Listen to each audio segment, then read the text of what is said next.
This is the 5th year that the Institute of Directors has thrown its support behind a directors event. What role does the IODSA believe an event of this nature fulfills?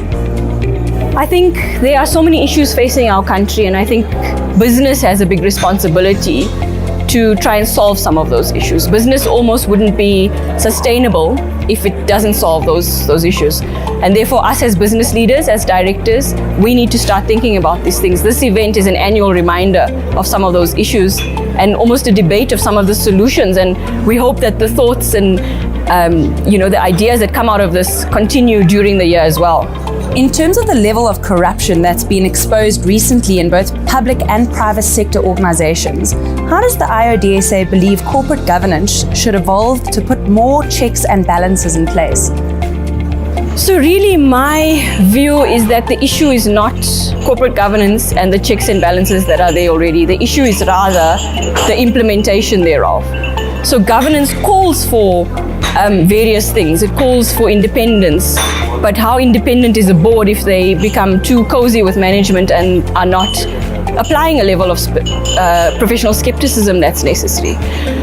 Corporate governance is not about ticking the boxes. It's not about having all the things in place, but it's about having those things in place with an end in mind, with an outcome in mind. And if you're not achieving those outcomes of ethical leadership, effective control, good performance, and legitimacy, then you don't have good governance at the end of the day. Governance is about ethical and effective leadership.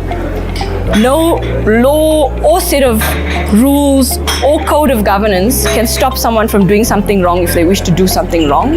So it's really about applying the law, the rules, the codes effectively and how it was intended. Khumbudzo Ntshavheni is the new Minister of Small Business Development. What advice would you share with her in terms of developing entrepreneurship in South Africa?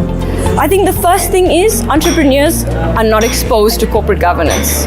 And as I said to you before, corporate governance is about ethical and effective leadership. If they don't get this right from fledgling days, their business will not grow and sustain itself. Remember, when they're eventually going to bankers and to funders to look for funding, more and more investors and funders are assessing whether organizations have good corporate governance before they're putting their money in, because it means the money will be well looked after.